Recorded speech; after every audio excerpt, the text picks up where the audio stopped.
Please welcome back to Threat Detected, a writer on Sons of Fortune, the Age of Rebellion GM screen, Far Horizon, Stay on Target, the upcoming Strongholds of Resistance, and, of course, the Force and Destiny core book. Please welcome, right back from Star Wars Celebration, Keith Kappel. Welcome back to the show, man. Thanks, Garrett. How you doing, man?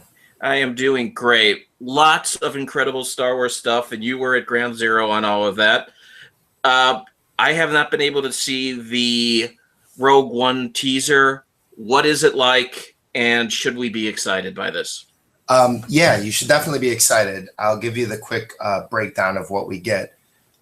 It's just a one simple camera shot. It starts kind of looking down at like this rocky river that's running through a canyon.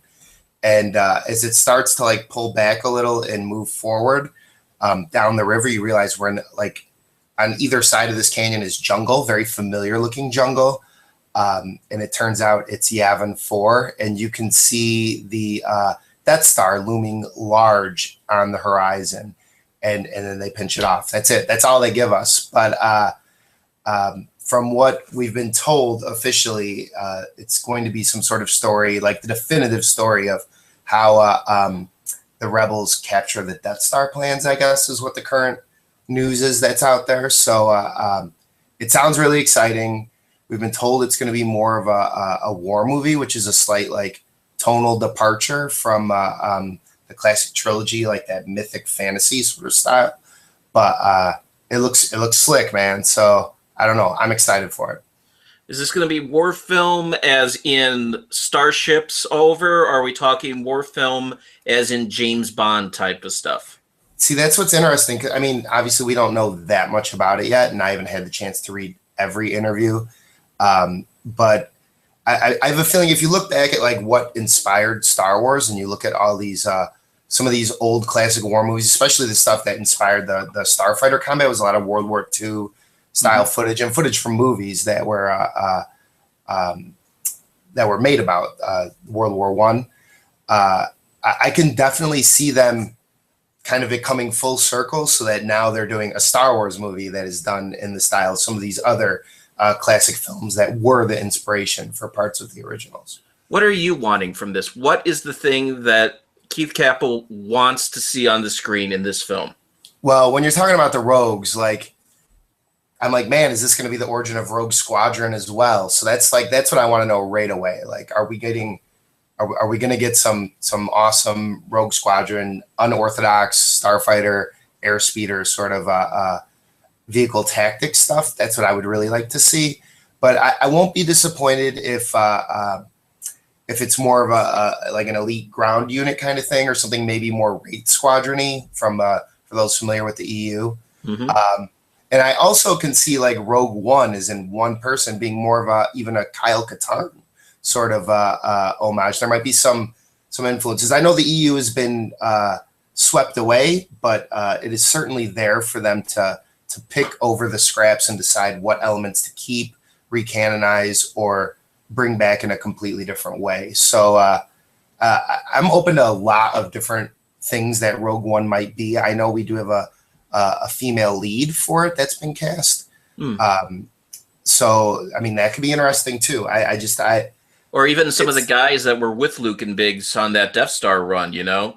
Right. I mean, we could get Porkins and all the other guys in there to actually learn more about them. Like a Biggs and Porkins buddy cop espionage movie. Like, I'm in. I'll watch that.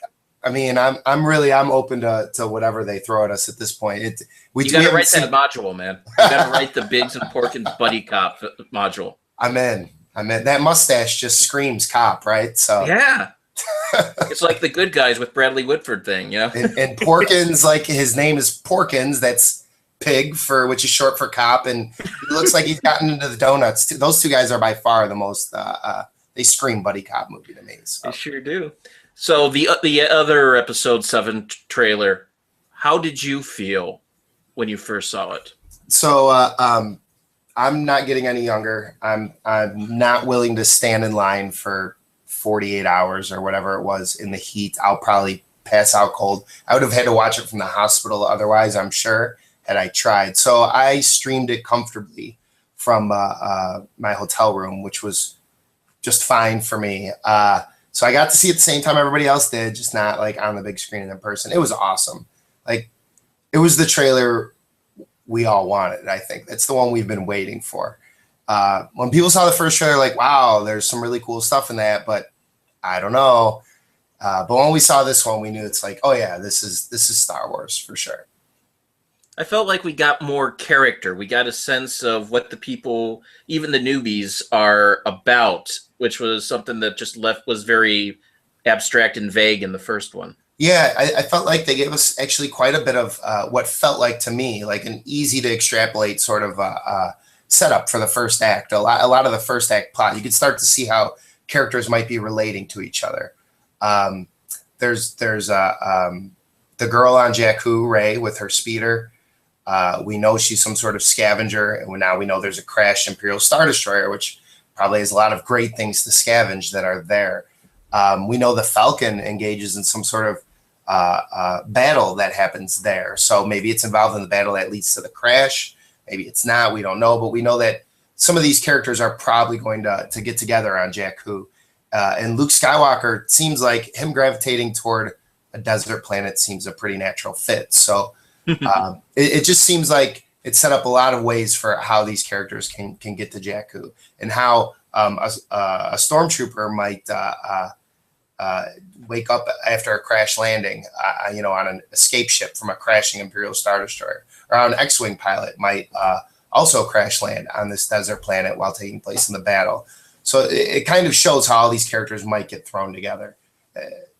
So it's very interesting to me. I was almost surprised by like how much they drew the picture for us. And of course, the interesting lines of dialogue from Mark Hamill, from Luke Skywalker about my father has the Force, present tense. I have it, my sister has it, and you do too. So it suggests that female hand, whether that's Leia's or Rey's, there's some dispute as to whose hand he's actually handing that lightsaber to, who that is. But if it's Rey, then maybe she's related to the Skywalkers, which is interesting how that might have happened. There's a lot of questions, which is good for a trailer. Very cool. And as a game master of Star Wars and a writer of Star Wars lore, how does this affect you? What do you take out of this as a GM and writer? The first thing was when I heard it's a different desert planet and it's not Tatooine. Not everything happens on Tatooine. That helped me out a little bit, because it's like, oh, good. There is some other place in the Star Wars galaxy where important things happen. I'm glad. So that was an immediate takeaway. But I mean, all I wanted to do after watching it was go to Fandom Comics, make a new pseudonym, and start doing a fan source book for, the Episode 7 X-Wings and droids and everything, like, immediately. I didn't, but I really wanted to. I want to see your stats for the roller droid. Oh, the beach ball, BB-8. He's an immediate fan favorite. When they rolled him out at the beginning of Celebration and showed that, yes, they had many ways of bringing BB-8 to life, but he's a practical rolling around on set thing as well. Like, people freaked out. Mark Hamill had tweeted earlier that, like, no, it's real. I love playing with BB-8. And people, it's Mark Hamill. We don't know whether to believe him. He does voice the Joker after all. So people might have thought he was teasing. And then they were like, oh, no, that's real. Oh, my God. So we're already started. What are the highlights of Celebration for you? Oh, man. There were so many good panels. As a guy this is my fourth Celebration, so I've been to quite a few. I went to the first one in Indianapolis, both in Orlando, and now this one in Anaheim. And I could say it was so much bigger in Anaheim. It felt like almost half again as many people. It was crazy.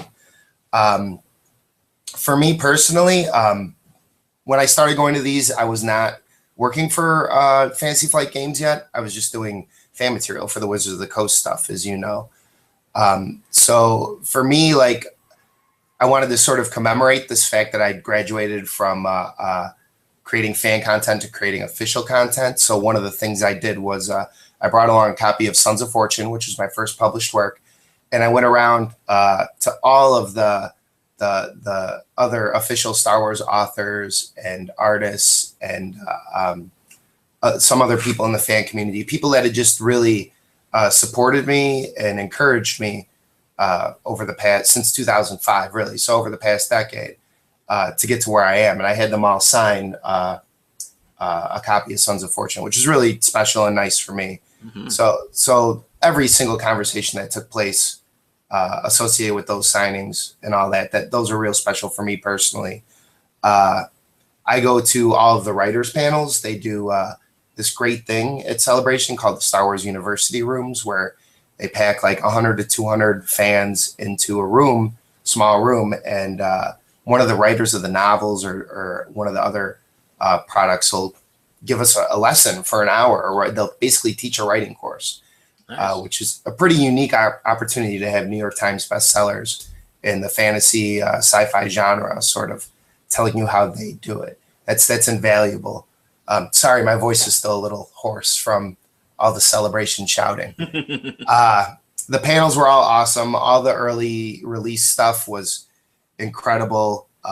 Rebels Season 2 looks incredible. Episode 7 looks awesome. The Battlefront teaser was visually incredible.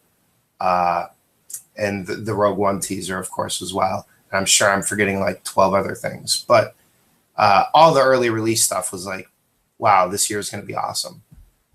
And then I also got to run some game, of course. How could I go to a place packed with so many Star Wars fans and not run at least a little bit of game? So how did they respond? People who hadn't played the Fantasy Flight version of Star Wars, how did they get into it? How did they get swept up? What was the reactions of people who were new to this? Right. So I wasn't really running games for the Fantasy Flight booth officially.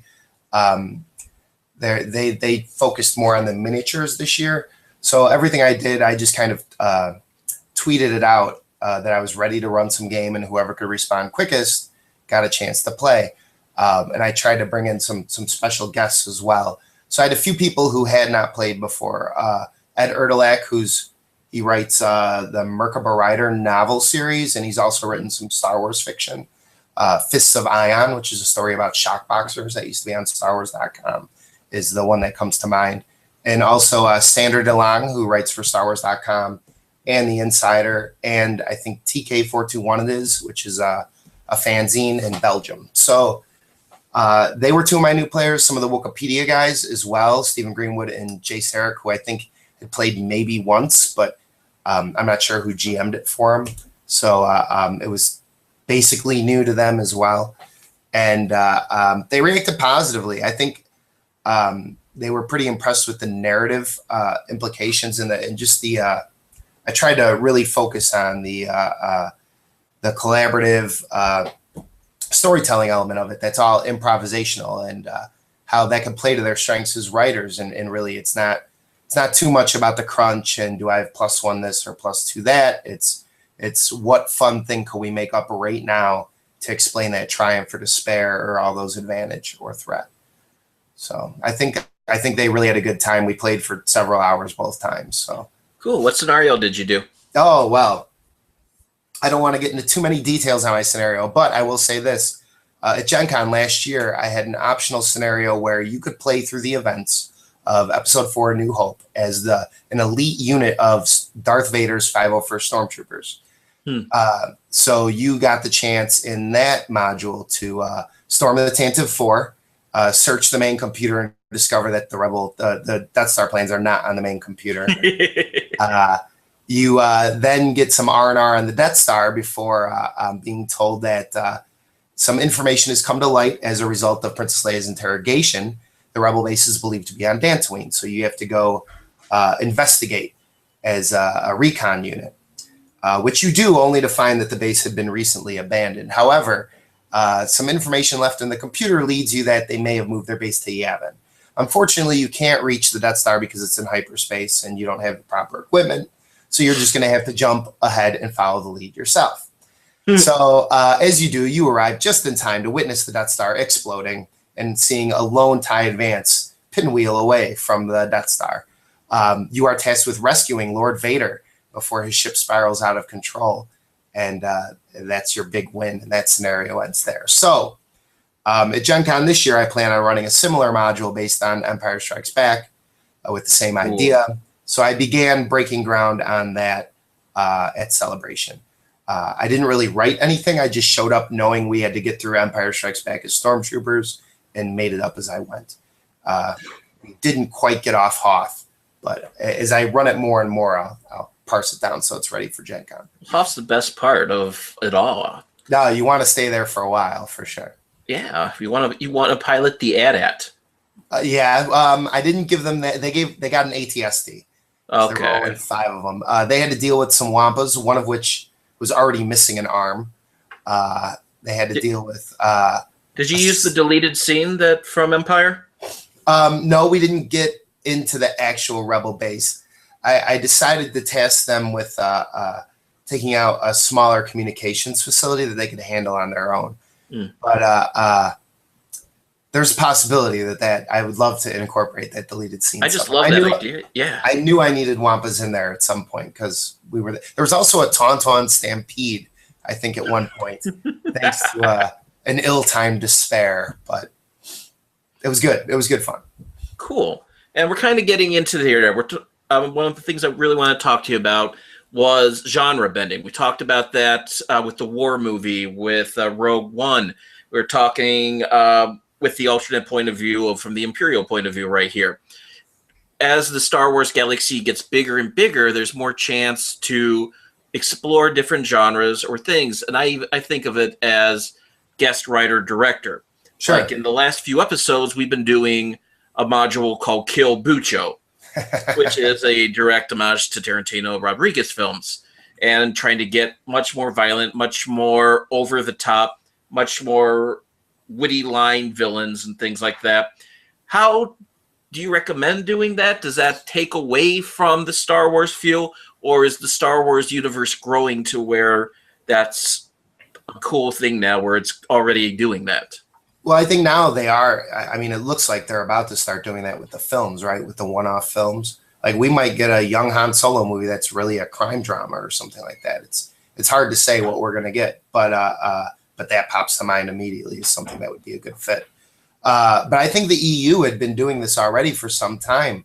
There were a lot of horror books that came out with Death Troopers. Mm-hmm. There was another one that was more Old Republic with the Sith. That was a similar sort of zombie horror story. Even the Clone Wars had some episodes that dealt with zombies and that had more of a horror vibe. I think that Star Wars lends itself really well. It's such a big place in universe that you could get away with anything. Even John Jackson Miller's recent novel, Kenobi, was a Western. It was like an unabashed, not even trying not to hide that it's a Western. And it was great. So, yeah, I think Star Wars is big enough to handle anything. I think as far as bringing it to the table, the most important thing is that the expectations of your players and what you're going to bring to the table align enough for them to enjoy it. If they're expecting traditional Star Wars and you're bringing them very non-traditional Star Wars, I could see that bothering some players and making it not as fun for them because just the expectations aren't the same. But I think if you talk with them and they're like, yeah, we're in, we're down, I don't think it takes much work to get away with it. I think in Edge of the Empire or Age or Force and Destiny, I think the trick is just it's in how you're describing the triumphs, despairs, and threats and advantages, right? As GMs, we know a lot of different little tips and tricks to put players on edge or increase the stress in a situation if you wanted to do more of a horror game.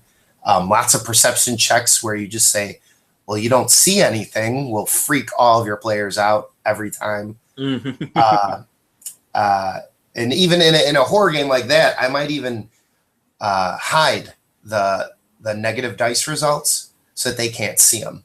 That might amp up the tension for some rolls. I might do that just so that they don't know if they succeeded or failed. I think for a game like you're talking about, a Quentin Tarantino game, it all comes down to GM description. And I might house rule some things like just to get in with the style of brutality from those, where triumphs might be some gory dismemberments right out the gates. You know what I mean? Arms getting lopped off or things like that. Yeah, I think it's wide open though. So I don't think. What would you do with the despair for a Tarantino film? Well, let's see. Certainly, a few moments I could think of. Pulp Fiction. Guy comes out of the bathroom, has that 357 fully loaded, and attacks Jules and John Travolta, and doesn't hit a dang thing, which is failure. But then he also runs out of ammo, which is clearly a despair in that situation. Let's see. Mr. Orange may have been about to lie to Mr. White about his true nature with a deception check, which he may not only have failed, but have gotten a despair on, forcing him to confess that he really was an undercover cop the whole time, resulting in his death. There's a few horrible situations where you can posit a despair may have been rolled at some point in time. For that kind of thing, is it good for the party in a Tarantino type thing or a heist to have secrets developed against the other players? Is that a niche for the Tarantino genre? Absolutely. And in fact, that's one of anytime I run a game, my favorite thing to do is to immediately start pitting the party against each other. Those are the kinds of games that are fun to me. I love when somebody has a secret. Like, my favorite thing would be to run an Age of Rebellion game where somebody's the Imperial spy, and maybe the rest of you don't even know there is one, but there definitely is. The player knows it, I know it, and we're not going to tell anyone. So I love games like that where somebody has a secret, and it's very much like Reservoir Dogs, where you're an undercover cop. In the convention I did over the weekend, I ran Deadlands Noir and had one pre-gen be basically Indiana Jones in New Orleans, and who's dating his student, and the student has the secret that she's a voodoo priestess who's been using voodoo to keep him in love with her. Oh, that's awesome. So she's been hiding the voodoo from him. I like it. No, that's great. I love setting a party against each other. And I think Edge of the Empire lends itself to that really well, especially, but Duty as well. Because when you give people different objectives they have to go to, and you only give them time to achieve one, there's immediate conflict within the party, right? Like, if somebody has the personnel duty where they want to protect their own people, and someone else has the espionage duty or something like that, you get almost this like Captain America Black Widow dynamic in that opening scene of Captain America 2, where Black Widow kind of had her own mission she wanted to do, and it resulted in some conflict between the two. Likewise, an obligation. If somebody has a debt and somebody else has, something else going on, that person with the debt, as I've seen many times in Edge games, might be like, I take the money and run because, even though it's the group's money, they want to pay off that debt. So that you still can use elements from Paranoia in Star Wars. Absolutely. Absolutely. I mean, there's certainly in an Edge of the Empire game, especially, there's nothing but, there's not a lot of honor amongst thieves, right? There's a lot of distrust. Jabba went from being Han Mabuki to, Bantha Poodoo. So it happened pretty quick. So I think that that whole element of distrust and betrayal those are powerful themes for an Edge game, and they work really well with what you're talking about. But aren't you walking a fine line of having a group break down and split up when all that is resolved? How do you handle that without it exploding to a game-ending thing? I mean, my first instinct is to let it explode, absolutely, and see who walks away, and whoever dies. We'll roll some new characters at comparable XP or close to it, and I may have them mystically survive somehow to come back as a villain later. I say let it explode. But if you don't want to, then you have to be real careful on feathering the throttle, I guess, on how deal breaking you make the situations. But you also have to remind your players sometimes that, yes, this is your character's motivation, but go ahead and make a discipline check or a this or that. There are ways to let the dice decide what the character does instead of let the player in some situations, if your back's against the wall and you really don't want the party to completely implode. Cool. And one more example question for you. How would you do Ridley Scott's original Alien? How would you capture the feel of that using the descriptions and mechanics of Edge of the Empire? I mean, the original Alien. The original Alien. There's definitely going to be some fear checks involved. There's no question. Right out the gates, and like a lot of vigilance, a lot of cool, and a lot of perception checks as well. And a lot of that, well, you don't think you see anything sort of situation. I would definitely want to make it more of an investigation than a combat. There should, in a campaign like that, when there finally is combat, it should be a real big deal. You should probably go a few sessions without it. Just let the tension build. And I'd probably as amp up the lethality. I mean, that the alien itself should be nasty like a rancor. You know what I mean? With as far as the stats are concerned, it shouldn't. Without some very specific weapons, it shouldn't really be something that the party feels it could take on. I'd like to see a build for the Xenomorph for Edge. Yeah, I don't think it would be too far off from the Rancor. Way more agility though, and then you have the acid blood situation. And one of the things they don't go into that I got picked up at a used bookstore, the original Alien role-playing game, and one of the things they have in there is the tail on the alien is poisoned, and that's why the guys go into like they're barely alive deal, is they got stung by the tail and fall into a near coma deal and are dragged off. Oh, okay. You never see that in the stats for them on anything anymore. Yeah, no, and I wouldn't.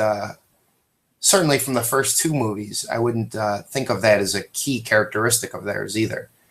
But I suppose why not? They spike somebody, but maybe keep them alive. They drag them back and egg them up, right? Get a face hugger on them. You want them alive in a way. So it makes sense if it's like a paralytic poison sort of situation. I could see that. Cool. How about comedy? How would you do a Will Ferrell movie? Oh, man. I think I laugh so much at my tables as it is. But I think rule one would be throwing some of the real physics out the window or coincidence out the window when it comes to triumphs and despairs. I think you have to be a little funny to pull that off. I don't think think there's some natural talent that just has to be there to be able to keep everybody laughing with those dice results, or at least a few people at the table that are good like that. But in that case, you crowdsource the dice results answers around your table, and the one that everybody laughs the most with, that's the winner. So I think that'd be the best house rule for that. Whoever comes up with the funniest thing that makes everybody laugh, that's what we're going to go with, and we're playing from that situation, and we'll see where that takes us. Have you ever tried to do a romance story in one of your campaign arcs? No, I haven't tried. Certainly not where that was the central theme. Subplots maybe. Trying to think the closest I've come. Maybe I once played in the Dungeons and Dragons game that had players, myself, and a GM, and can't really remember if there was much of a romance subplot though. I'm pretty sure those princesses were more interested in personal freedom to travel the land as they saw fit from the restricting life of the princess. But I don't think we had a romance subplot, no. How would you handle that with the within the mechanics of Edge of the Empire? That's a tricky one. Certainly, charm is going to come into play. Any dramatic relationship is going to have a healthy amount of deception. So the skills are certainly there in playing it cool, staying disciplined and not getting overeager. a lot of the skills are there to represent a courtship and other temptations from outside the relationship. Mm. But I think it can be done. I think you really need the right group that wants to play that kind of story. Absolutely. And my last question for you: how about you're doing a campaign like my dude did, Dawn of Defiance, and I wanted to take a change of pace, or knowing that going into Echoes of the Jedi, it's going to be very, very intense stuff going on. Wanted to do a little bit looser, a little more firing the guns with less consequence type of Robert Rodriguez style. How would you implement that without it completely derailing your campaign? Right. So more of like a swashbuckling adventure where the stakes. Yeah, kind of like in the TV series, like I'm watching Supernatural now. Before they get into the very, very heavy sending characters to hell and stuff, they have an episode where it's like a parody of 1930s Universal monster movies. Right. Well, it's funny you mentioned a TV show because, in a way, RPG sessions are episodic as well, right? And no matter where you pick up or leave off, there will have been a week, maybe 2 weeks, maybe even a whole month between the last session. And I think that buys you a lot of freedom to just, as long as you're beginning this new change of pace session, it's a one session thing, and you're completing it all in one shot. I think you buy yourself a lot of freedom just with that much time to completely change gears and not have it really affect things too much. Again, I think part of that is to have a dialogue with the players, even if it's only 2 minutes, to let them know like what's up for tonight. Like just say, hey guys, look, we've just been doing some grimdark stuff. We're about to do some more, but I figured just for tonight, we're going to try this, and it's going to be really different. And any dialogue you have to sing. You know, I mean, whatever it is, man. I think you could get away with a musical session at the table if you need to. You know, if Buffy can do it, then so can Edge of the Empire. But yeah, man, I think everything's possible as long as your players are on board and they're excited by it, or at least willing to give it a shot. And yeah, I think. I mean, obviously going for more lighthearted, let's just blast everything kind of thing. Like Star Wars games all lend themselves pretty well to that. That's not hard. Just throw endless single minions of stormtroopers at them or whatever. And they'll have fun. Excellent. Thank you, Keith, for joining us tonight. And do we have a release date for Force and Destiny yet, or do we just know the quarter? There's nothing official yet. So I'm loath to guess. I really, it's not like they tell me. So, right. I just thought you might have seen something I missed. Yeah, no, not yet. But the last two core books I think were available at Gen Con. So I would personally be surprised if this one wasn't sure. I'm sorry, you broke up there. Can you hear me? We seem to have broken up a little bit. You broke, yeah, there was a breakup. Can you say that again? I heard you from the two core books were available at Gen Con. We break up.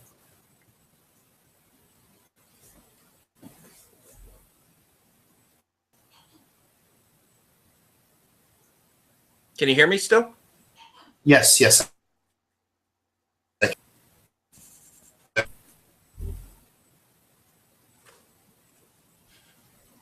Hello. Hello. I hear you. I hear you too. Okay. Oh, very well. There.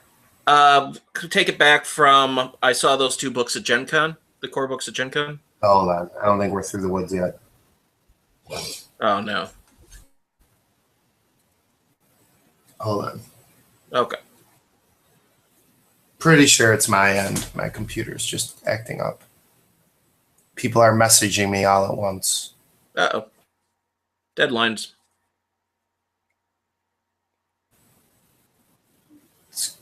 You've paused it, I take it? No, we're still live, but I'm going to edit the interview in post. Oh, very well. All right. I think we're okay now. Okay. Can you take it back through? I saw the two core books at Gen Con, so. Oh, sure. So I mean, certainly in the last 2 Gen Cons, we've had a core book available, I'm pretty sure. So I'd be a little surprised if we didn't get another one, but I have no official information whatsoever. All I can do is speculate like everybody else. Okay. And your next, is there a release date for your next book? No, and that does not have a release date yet. You just have to keep watching the website. More information, a few of those preview articles first. So before we get something like a date. Excellent. Well, Keith, thank you so much for joining us. Yeah, no problem. It's been my pleasure. Yeah, and have a wonderful, wonderful recovery from celebration. Thank you so much, Garrett. I'll talk to you later, man. Oh, later.